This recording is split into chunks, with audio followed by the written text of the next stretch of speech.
السلام علیکم ورحمۃ اللہ وبرکاتہ۔ میں محمد طیب ایک نئی ویڈیو کے ساتھ جو کہ کتاب خلافت و ملوکیت کے بارے میں ہے آپ کے روبرو ڈیجیٹل فارم میں پیش کی جا رہی ہے۔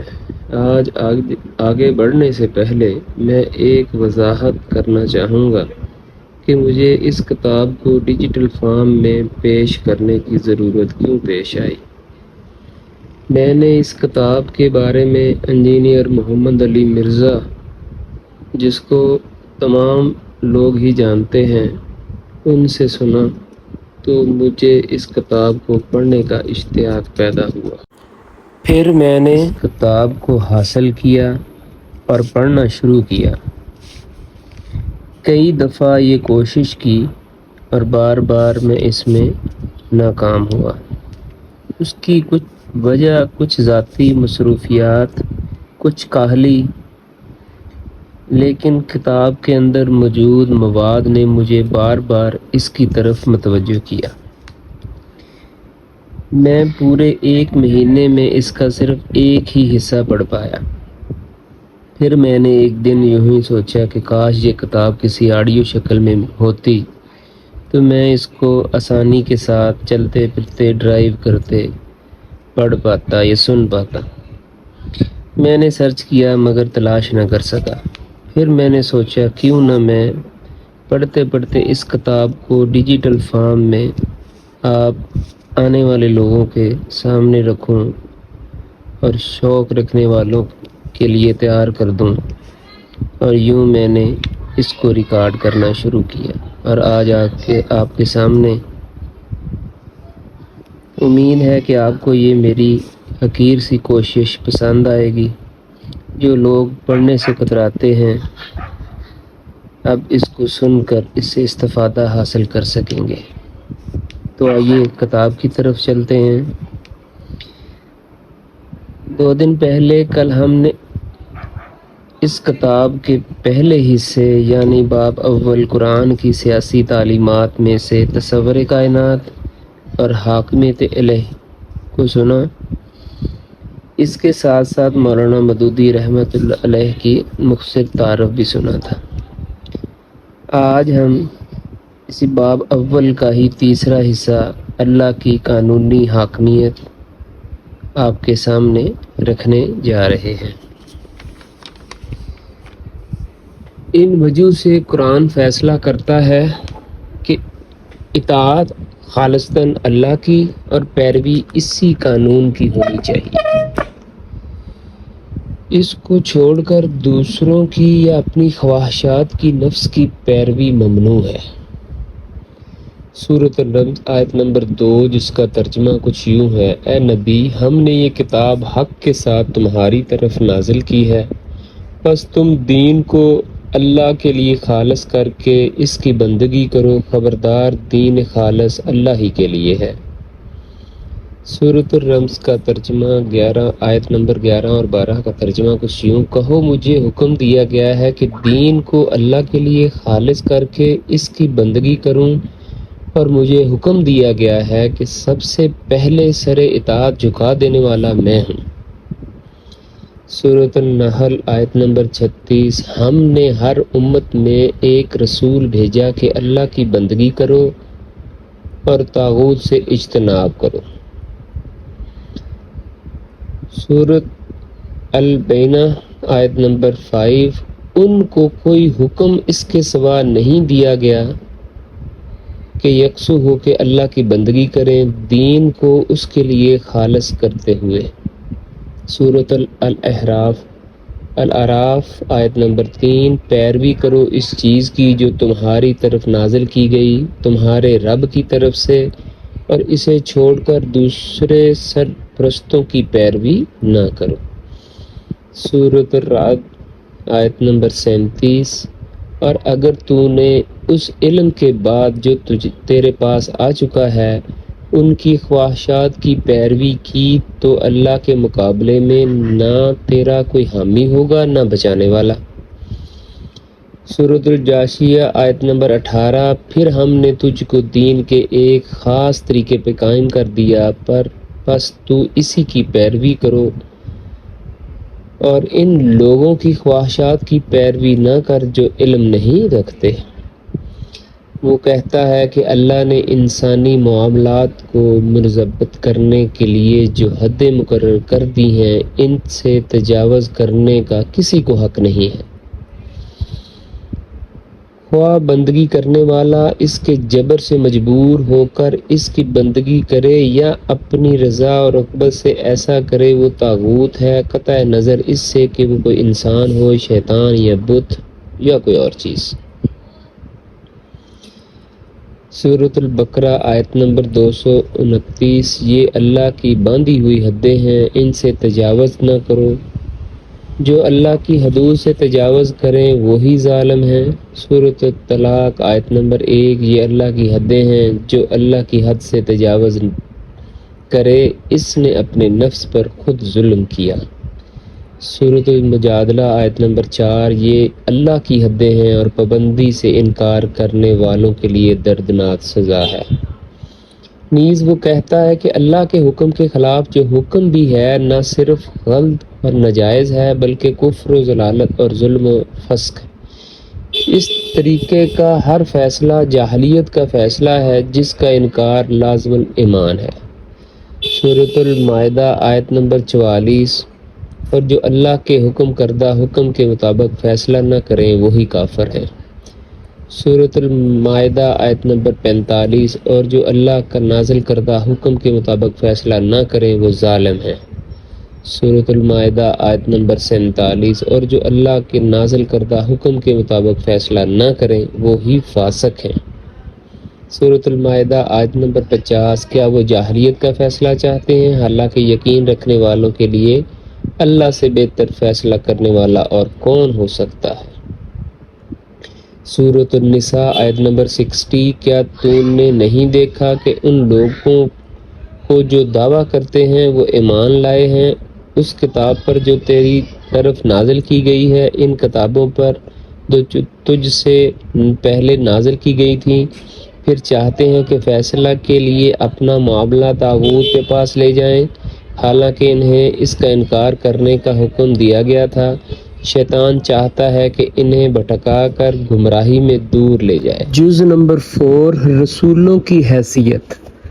خدا کا وہ قانون جس کی پیروی کا اوپر کی آیتوں میں حکم دیا گیا ہے، انسان تک اس کے پہنچنے کا ذریعہ صرف خدا کا رسول ہے، وہی اس کی طرف سے اس کے احکام اور اس کی ہدایت انسانوں کو پہنچاتا ہے، وہی اپنے قول و عمل سے ان احکام کی ہدایت کی تشریح کرتا ہے۔ پس رسول انسانی زندگی میں خدا کی قانونی حاکمیت کا نمائندہ ہے اور اس بنا پر اس کی اطاعت عین خدا کی اطاعت ہے۔ خدا ہی کا یہ حکم ہے کہ رسول کے امر و نہی اور اس کے فیصلوں کو بے چون و چرا تسلیم کیا جائے، حتیٰ کہ ان پر دل میں پر بھی ناگواری پیدا نہ ہو، ورنہ ایمان کی خیر نہیں۔ سورۃ النساء آیت نمبر 64۔ ہم نے جو رسول بھی بھیجا ہے اس لیے بھیجا ہے کہ اللہ کے اذن سے اس کی اطاعت کی جائے۔ سورۃ النساء آیت نمبر 80۔ جس نے رسول کی اطاعت کی اس نے دراصل اللہ کی اطاعت کی۔ سورۃ النساء آیت نمبر 115۔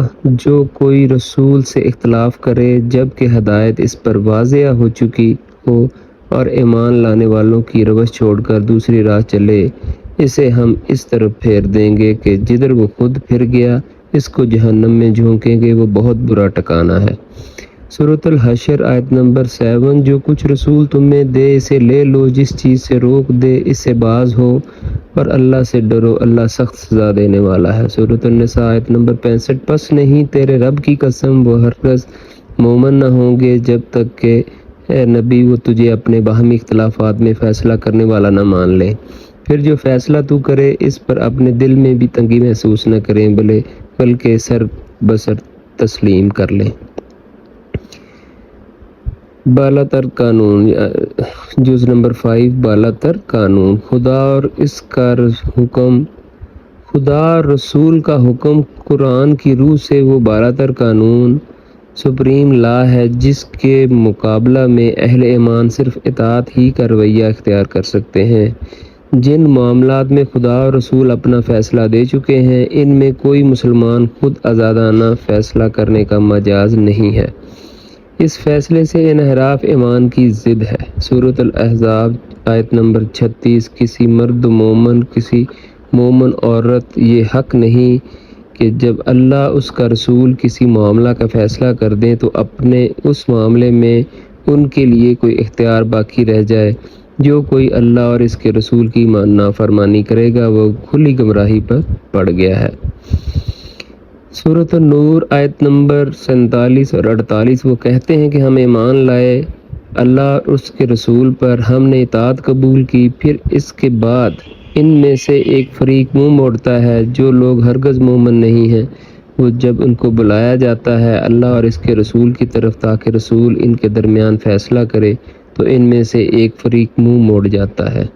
سورۃ النور آیت نمبر 51۔ ایمان لانے والوں کا کام تو یہ ہے کہ جب وہ بلائے جائیں اللہ اور اس کے رسول کی طرف تاکہ رسول ان کے درمیان فیصلہ کرے تو وہ کہیں کہ ہم رسول اور اطاعت کی، ایسے ہی لوگ فلاح پانے والے ہیں۔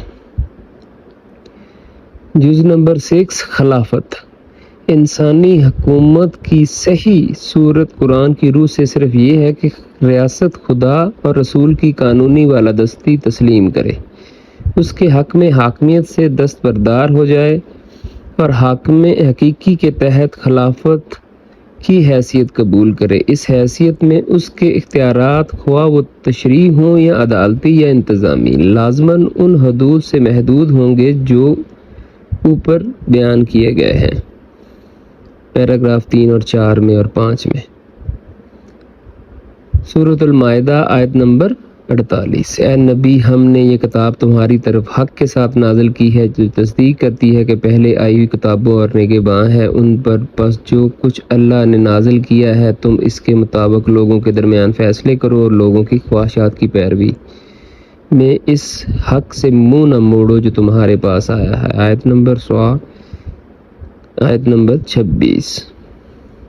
اے داؤد ہم نے تم کو زمین میں خلیفہ بنایا لہٰذا تم حق کے ساتھ لوگوں کے درمیان فیصلے کرو، خواہش نفس کی پیروی نہ کرو کہ وہ تمہیں اللہ کے راستے سے بھٹکا لے جائے۔ جز نمبر 7 خلافت کی حقیقت۔ اس خلافت کا جو تصور قرآن مجید میں دیا گیا ہے وہ یہ ہے کہ زمین میں انسان کو جو قدرتیں بھی حاصل ہیں خدا کی عطا اور بخشش سے حاصل ہیں۔ خدا نے خود انسان کو اس حیثیت میں رکھا ہے کہ وہ اس کی بخشی ہوئی طاقتوں کو اس کے دیے ہوئے اختیار سے اس کی زمین پر استعمال کرے۔ اس لیے انسان یہاں خود مختار مالک نہیں بلکہ اصل مالک کا خلیفہ ہے۔ آیت 31 سورۃ البقرہ۔ وہ یاد کرو جب کہ تمہارے رب نے ملائکہ سے کہا کہ میں زمین میں ایک خلیفہ بنانے والا ہوں۔ سورۃ الاحزاب آیت نمبر 10۔ اے انسانوں ہم نے تمہیں زمین میں اختیار کے ساتھ بسایا اور تمہارے لیے اس میں سامان عزیز فراہم کیے۔ سورۃ الحج آیت نمبر 65۔ کیا نہیں دیکھتے ہو کہ اللہ نے تمہارے لیے وہ سب کچھ مسخر کر دیا جو زمین میں ہے؟ ہر وہ قوم جس زمین کے کسی حصے میں اقتدار حاصل ہوتا ہے دراصل وہاں خدا کی خلیفہ ہوتی ہے۔ سورۃ الاحزاب آیت نمبر 69۔ اے قوم عاد یاد کرو جب اللہ نے تم کو قوم نوح کے بعد خلیفہ بنایا۔ سورۃ الاحزاب آیت نمبر 74۔ اور اے قوم سمود یاد کرو جب اس نے تمہیں عاد کے بعد خلیفہ بنایا۔ سورۃ الاحزاب آیت نمبر 129۔ اے بنی اسرائیل قریب ہے وہ وقت کہ تمہارا رب تمہارے دشمن فرعون کو ہلاک کر دے، زمین میں تم کو خلیفہ بنائے اور پھر دیکھتے ہیں تم کیسے عمل کرتے ہو۔ سورۃ یونس آیت نمبر 14۔ پھر ہم نے تمہیں زمین میں خلیفہ بنایا تاکہ دیکھیں تم کیسے عمل کرتے ہو۔ لیکن یہ خلافت صحیح اور جائز خلافت صرف اسی صورت میں ہو سکتی ہے جب کہ یہ مالک حقیقی کے حکم کے تابع ہو۔ اس سے روگردانی کر کے جو خود مختارانہ نظام حکومت بنایا جائے وہ خلافت کی بجائے بغاوت بن جاتا ہے۔ سورۃ الفاتر آیت نمبر 39 وہی ہے جس نے تم کو زمین میں خلیفہ بنایا، پھر جو کفر کرے اس کا کفر اسی پر وبال ہے، اور کافروں کے حق میں ان کا کفر ان کے رب کے ہاں کسی چیز میں اضافہ نہیں کرتا مگر اس کے غضب میں، اور کافروں کے لیے ان کا کفر کوئی چیز نہیں بڑھاتا مگر خسارہ۔ سورۃ الفجر آیت نمبر 6 سے 11 کیا تو نے نہیں دیکھا کہ تیرے رب نے کیا کیا عاد کے ساتھ اور سمود کے ساتھ جنہوں نے وادی میں پتھر تراشے، اور میخوں والے فرعون کے ساتھ جنہوں نے ملک میں سرکشی کی۔ سورۃ النازعات آیت نمبر 17-24 اے موسیٰ جاؤ فرعون کے پاس کہ وہ سرکش ہو گیا۔ فرعون نے لوگوں سے کہا کہ تمہارا رب بدتر میں ہوگا۔ سورۃ النور آیت نمبر 55 تم میں سے جو لوگ ایمان لائے ہیں جنہوں نے نیک عمل کیے ہیں، اللہ نے ان سے وعدہ کیا ہے کہ وہ انہیں زمین میں خلیفہ بنائے گا جس طرح اس نے اس سے پہلے لوگوں کو خلیفہ بنایا تھا۔ وہ میری بندگی کریں، میرے ساتھ کسی چیز کو شریک نہ ٹھہرائیں۔ جز نمبر 8 اجتماعی خلافت۔ اس جائز اور صحیح نوعیت کی خلافت کا حامل کوئی ایک شخص یا خاندان یا طبقہ نہیں ہوتا بلکہ جماعت اپنے مجموعی حیثیت میں ہوتی ہے جس نے مذکورہ بالا اصولوں کی تسلیم کر کے اپنی ریاست قائم کی ہو۔ سورۃ النور کی آیت نمبر 55 کے الفاظ اس معاملہ میں صریح ہیں۔ اس فکرے کی روح سے اہل ایمان کی جماعت کا ہر فرد خلافت میں برابر کا حصہ دار ہے۔ کسی شخص یا طبقہ کو عام مومنین کے اختیارات خلافت سلب کر کے انہیں اپنے اندر مرکوز کر لینے کا حق نہیں۔ نہ کوئی شخص یا طبقہ اپنے حق میں خدا کی خصوصیت خلافت کا دعویٰ کر سکتا ہے۔ یہی چیز اسلامی خلافت کو ملوکیت، طبقاتی حکومت اور مذہبی پیشواؤں کی حکومت سے الگ کر کے اسے جمہوریت کے رخ پر موڑتی ہے۔ لیکن اس میں اور مغربی تصور جمہوریت میں اصولی فرق یہ ہے کہ مغربی تصور کی جمہوریت عوامی حاکمیت کے اصول پر قائم ہوتی ہے۔ اس کے برعکس اسلام کی جمہوری خلافت میں خود مواخذ خدا کی حاکمیت تسلیم کر کے اپنے اختیارات کو برضا و رغبت قانون خداوندی کے حدود میں محدود کر لیتے ہیں۔ جز نمبر 9 ریاست کی اطاعت کی حدود۔ اس نظام خلافت کو چلانے کے لیے جو ریاست قائم ہوگی، عوام اس کی طرف اطاعت فی المعروف کے پابند ہوں گے۔ معصیت قانون کے خلاف ورزی میں نہ کوئی اطاعت ہے نہ تعاون۔ سورۃ الممتحنہ آیت نمبر 12 اے نبی جب ایمان لانے والی عورتیں تمہارے پاس ان باتوں پر بیعت کرنے کے لیے آئیں کہ وہ اللہ کے ساتھ شریک نہ کریں، وہ کسی جائز حکم میں تمہاری نافرمانی نہ کریں گی تو ان کی بیعت قبول کر لو۔ سورۃ المائدہ آیت نمبر 2 نیکی اور پرہیزگاری میں تعاون کرو، گناہ میں زیادتی میں تعاون نہ کرو، اللہ سے ڈرو، اللہ سخت سزا دینے والا ہے۔ سورۃ الدہر آیت نمبر 24 ان میں سے کسی گناہ گار اور ناشکرے کی اطاعت نہ کرو۔ اس سے اگلا ٹاپک جز نمبر 10 جو کہ شورا کے بارے میں ہے، اس کو ہم اپنی اگلی ویڈیو میں ڈسکس کریں گے۔ تو یہاں ہم اجازت لینے سے پہلے اب چھوٹی سی درخواست، آپ کو ہماری یہ کوشش اگر اچھی لگے تو اس ویڈیو کو لائک کیجئے، اس چینل کو سبسکرائب کر لیجئے اور اس کے ساتھ ساتھ گھنٹی کے بٹن کو بھی پریس کر لیجئے تاکہ آپ کو ہماری آنے والی ویڈیو کی اطلاع بر وقت مل سکے۔ اب ہم آپ سے اجازت چاہیں گے۔ اللہ نگہبان۔